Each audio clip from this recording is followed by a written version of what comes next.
Say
အဖေကိုယ်တိုင်ချင်းချက်ကြောလို့ရပါတယ်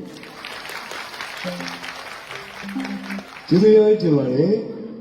တတိယညမှာလည်းကြောက်ရွံ့ရှုစားအားပေးကြတဲ့မကွေးရစက်တပင်ကိုချစ်မြတ်မြောက်စားအားပေးကြတဲ့ပွဲချစ်သူကိုကြိုက်သူများအားလုံးနဲ့တူတူရုံးရည်လေးကနေပြီးတော့ကြောက်ရွံ့ရှုစားအားပေးကြတဲ့ကျွန်တော်ရဲ့ဒီတော်စုပရိသတ်များကျေးဇူးရှင်များအားလုံးစိတ်ဓာတ်ဒုက္ခကာယဒုက္ခအပြောသောဒုက္ခနဲ့ပြည့်စုံပြီးတော့စီဝါလာဝါရီဒီလောက်တိုးပွားပါစေ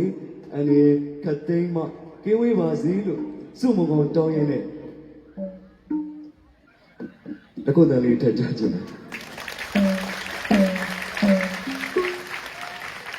ကျေးဇူးရိုက်ကြပါရခင်ဗျာ